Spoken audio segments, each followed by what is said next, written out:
Hi everyone, so today in this video I'm going to do my 34-35 week pregnancy update. Today I'm 36 weeks, so I have 4 more weeks left. And so the way I'm going to do it is I'm going to talk about week 34 and then I'll talk about week 35. So probably one of the biggest things about week 34, not pregnancy related, but Noi started school. So she's going every Monday, Wednesday, Friday, so we have to wake up by alarm 3 days a week now, and I pack her lunch and things like that. So far so good. She's really liking her new school, and she finally started to make at least one friend. She's taking a little time to learn the names of the other kids in the class, but she loves school, so I'm really happy about that. The other thing about her was I took her to the dentist for the first time, and that was really exciting.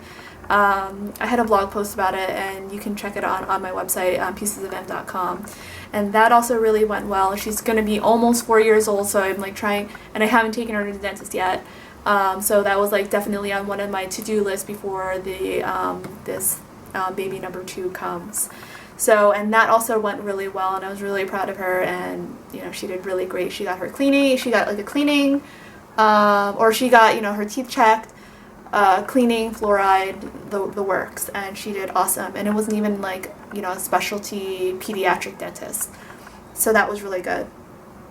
And also we were on week 34, 2 weeks ago, we were on our second week of potty training, and there was a couple days where she went completely dry, so that was really good, and I thought we were progressing, but it's on and off, so I think it's slowly getting better. I just have to keep on one hand I was thinking okay, she's just kind of not ready, but I think I just need to be consistent and keep doing it for as long as I can, at least until the baby comes. I've been thinking about how I'm going to continue potty training her at night when the baby comes.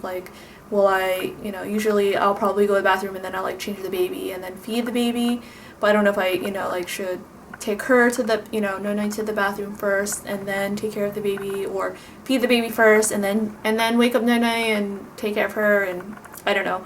So I've been thinking about that, so I don't know what I'm going to do with that. For week 35 or this past week, I think she has been improving, because there was one night where she wet the bed, but then later that same night she woke me up and said, "Mama, I need to go to the bathroom." So I thought that was really, really good. And then I think the next night she had a dry night, and then it's been on and off. So about one wet accident, I guess, a night. I'm still waking up pretty frequently. The way it works is I'll do the first 2 hours, I'll take her to the bathroom and I'll try to stay up, and then the rest of the night is whenever I happen to wake up, then I'll take her to the bathroom. So that is that. The other thing is, on week 34 I finally installed the car seat, which was kind of my final theoretical manual labor kind of thing that I was dreading. As I mentioned in past videos, it was building a dresser, building the crib, which I had done, and then I still had the car seat that I needed to install. And it, from the building the crib to the installing the car seat, I think there was a 2-week lag or whatever, so I was feeling a little bit unproductive, I guess. But I finally installed the car seat, and it wasn't hard, but I just forgot all of the things that I needed. I needed a non-stick thing so the base wouldn't, and it's not hard because it's just a base, but I needed a non-stick, non-slid sliding thing, piece of material. I needed towels to prop it up so it was level to the seat and things like that, but I finally was able to do it, so I'm really happy about that. The car seat is all cleaned, and we cleaned the interior part of the car seat, and then I put it back together, which was no problem, and so that is all ready to go. And for the most part, things are are pretty good. There's some like little odds and ends and things, but for the most part, like there's like the hospital bag that I still have to pack. But all the, I think, large major items have been accomplished, so that is really good, and I'm really happy about that. So as I mentioned, like I have been like a lot more tired since 34 weeks. And part of it is I am getting up earlier to take Nana to school and things like that. And I'm just like, again, progressing farther into my pregnancy. I'm getting bigger and things like that. And something I've noticed is my belly is also itchy, especially at night.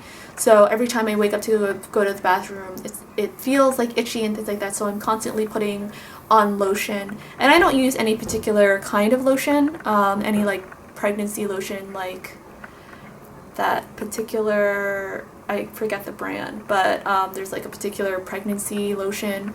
I don't use that. I just use just regular lotion, like just my regular lotion. So, but I'm constantly like putting lotion on my belly at night, because I just, for some reason, I just find it dry, and or dry / itchy, particularly itchy, which is why I put it on. But and then at 34 weeks, I also had a checkup. So this particular checkup was very informational for me. I haven't watched the DVD that I said I was going to watch, that talks about like labor and delivery and things like that. And I probably won't. I probably won't watch it. I watched a video called something that was recommended by a friend. It was like made in like maybe like the 80s or something. It was called like Live, Laugh, Learn or something like that. It was a really good video, and I learned a lot, and I still don't know all the terminology when you go into labor and delivery, but at my 34-week checkup, I did ask my doctor like a lot of like labor delivery kind of things, so like different scenarios. So I did set my induced date, like if the baby doesn't come before my due date, and I basically set it on my due date because my doctor is, as I mentioned, leaving the practice around my due date, like end of September.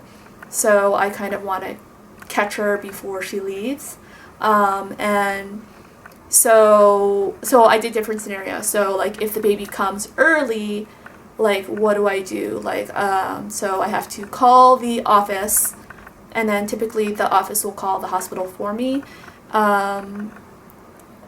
Like I was induced with my first pregnancy, and so I never had to deal with going into labor out in the real world. I was already in the hospital, in the environment, I was being monitored and everything. So I had to ask her like what do I do? Like when do I call? When is it appropriate to call and things like that? She told me this thing called 511, which is 5 minutes between contractions, 1 minute long. 5 minutes? 5 minutes between contractions, 1 minute long for an hour. So that I have to remember, and I'm sure like if I have any questions, I'll just like call the office anyway. But there's that, and then if the baby doesn't come before my due date, then what do I do? And she told me that I need to just call the hospital before I leave the house and ask them, because like it's already scheduled, but just call them anyway and see what the status, I guess, of, or the busyness of the maternity ward is like is it okay for me to come? Because she said sometimes even though you schedule it, it can be really busy, so they might have you come in like a couple hours after your scheduled time, just because, so you don't have to wait and things like that, because it might be a particularly high volume time or whatever. So that's that scenario if the baby doesn't come until my due date. And then the last scenario I asked her was about C-section, because I didn't have a C-section. I delivered vaginally with my first pregnancy, and I just don't know that much about C-section. And so I asked her like everything, like why would I need a C-section? Like aside from the baby being breech and the cord around the neck. Something about the cord around the neck that I learned was just because the cord might be around the neck, that doesn't necessarily mean that the baby can't be delivered vaginally. It depends on how tight actually the cord is around the neck. And the whole monitoring of how the baby is doing during delivery is basically through the baby's heartbeat. I'm not really sure, I have to ask, I'm not really sure if I'll be getting another ultrasound, because with my first pregnancy, I had an ultrasound the day after my due date, when I just went to the doctor's office, and then thinking, my daughter, they were like measuring 4 things, and one of them, she failed the test that they were measuring, and that was like movement, so then they sent me to the hospital, blah blah blah. So so when I got to the hospital, I think from that ultrasound they estimated that Nona was about 7 pounds 8 ounces, something like that. I was like, really? No way, because I was born 6 pounds 10 ounces. So I was just thinking, I don't know, I was just thinking my baby was going to be like somewhere in the 6 pound range or whatever. And plus I hadn't gained that much weight. But they estimated that she was 7 pounds 8 ounces. She came out 7 pounds 7 ounces. So it was pretty accurate. So I don't know if they're going to do another ultrasound, or if I'm going to get to know how much the baby weighs beforehand, or estimated how big the baby is. At my 32-week ultrasound, the baby was 4 pounds something ounces. Not that really tells you anything, but at that point, that's how much she weighed. But for some reason, I don't think I'll be getting another ultrasound. I don't know. That's something that I have to ask. So I asked, so other reasons. So if the cord is around the neck, that's too tight. She said that they'll see like dips in the baby's heartbeat, like too long of a dip. And then another reason why I might need a C-section is if the baby's heartbeat is elevated too high, and there's probably other reasons too, but those are some of probably the most typical reasons. And then I said, okay, so where are you gonna cut? And she basically said where my underwear was, like the top of my underwear. So it's pretty low, because my mom had a C-section with me and my brother, and hers is vertical, but I guess they do horizontal now, and it's only as how big, and she said it's about this big, which is about 4 to 5 inches. Sorry, hold on. Which is about 4 to 5 inches, and I was like, okay, how deep do you have to cut to actually get to the baby? And she's like, well, since you're so thin, probably like 2 inches maybe, so not too deep. And I was like, okay, how do you do it? And she just she did this with her hand, and I guess that's how they just cut. And then I asked her how long the process takes if I have a C-section, and she said probably about half an hour. And it's probably like cutting and like getting the baby is probably really quick, but then there's like all these layers that they have to re-sew back to that I would assume probably takes the longest. And then what happens is this hospital is very, like, their policy, sorry, my mouth is so dry. Their policy is they really believe in like skin to skin contact. And so what ends up happening is when the baby is born, for the first hour, the baby will be put on the mother, skin to skin for an hour, and they won't do any measurements or anything like that for that first hour. They really want to promote that skin to skin contact within the first hour, and they also try to encourage you to breastfeed within that first hour. So that wasn't the case when Nona was born. So she was born. she was laid on me, but then they took her away to like make sure she was okay and do the testing and things like that. So yeah, so that's what that is going to be like. And then let's see, so that was 34 weeks, and then 35 weeks. Again, it's just been more, like, even more so than 34 weeks. It's just, and I just feel like it's going to progressively get harder, I guess. Not that I'm complaining, I'm just saying that's probably what it's going to be like. And 35 weeks, just, my belly just feels like it's getting big.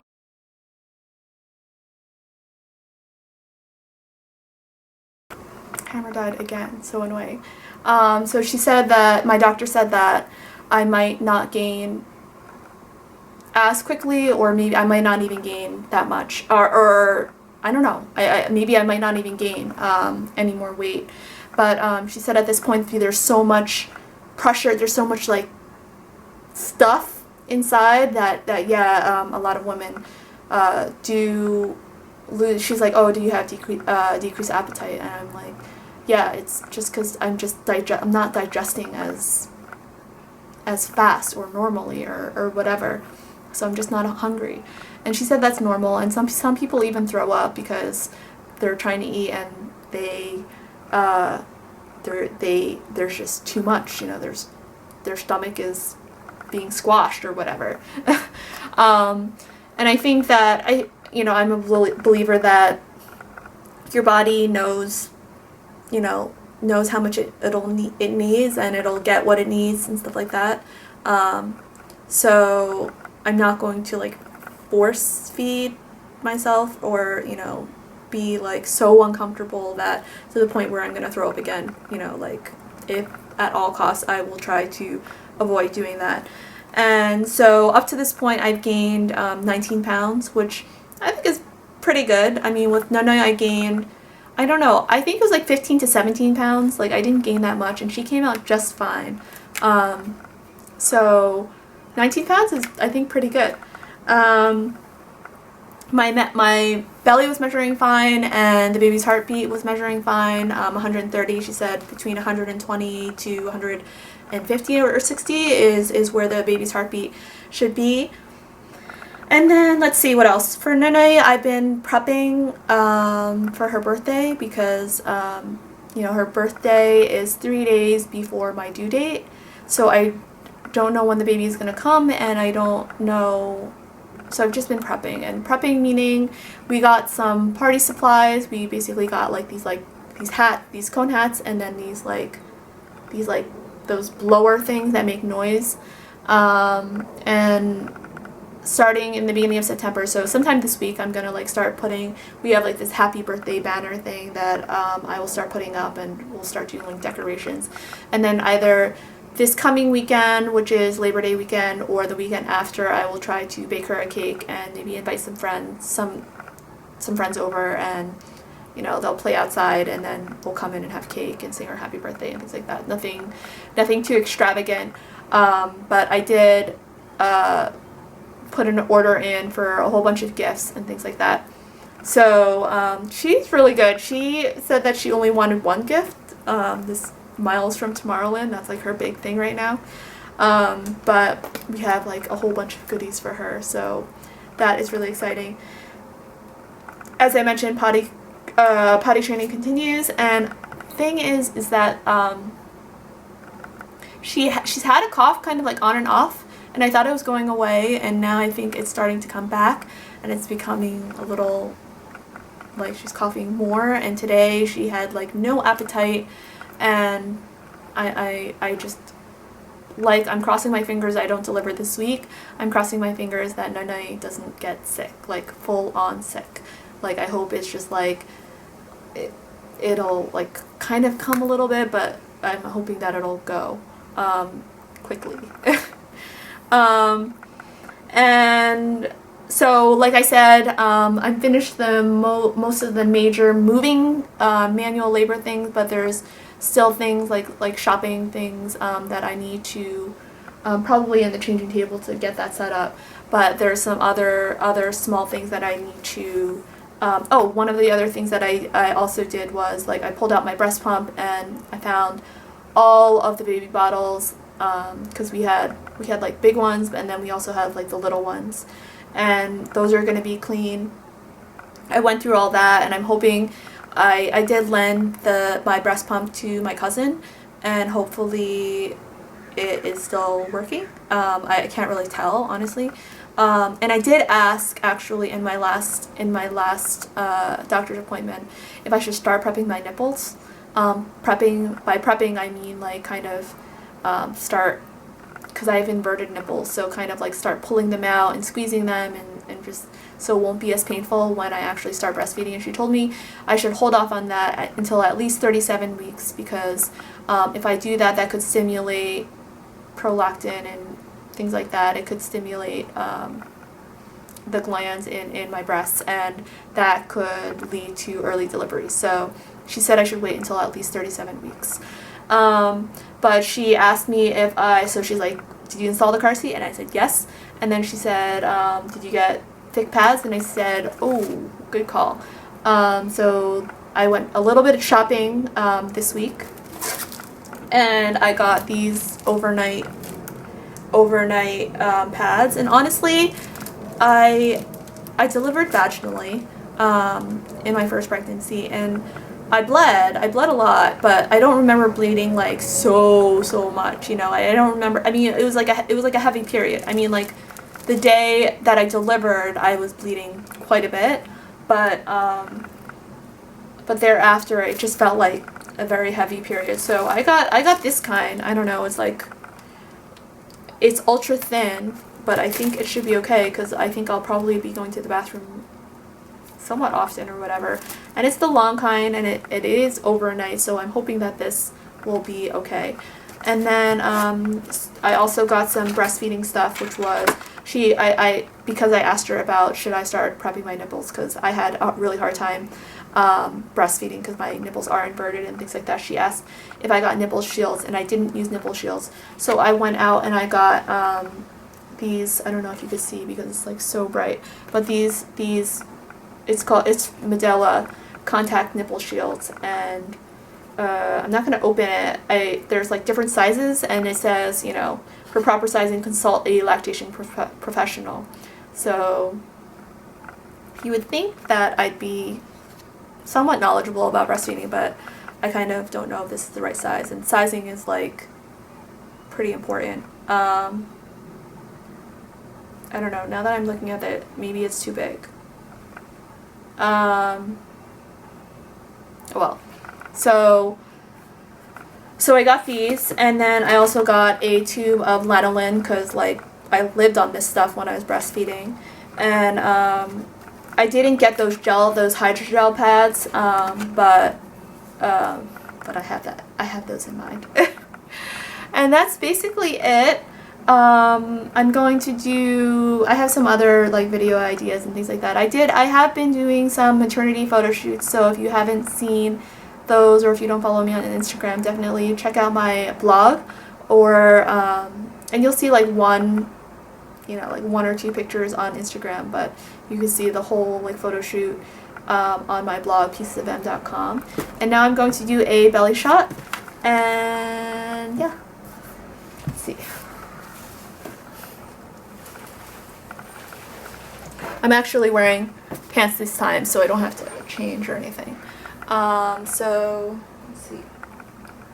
This is what we were pretty active last week, so yesterday, so I am pretty sore down here. But this is what the belly looks like. My mom can tell more like the changes in my belly than I can. I can only like feel like, okay, this is really sore or whatever.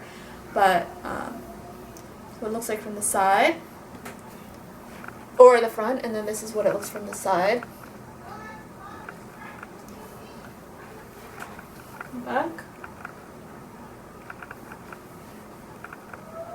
Side.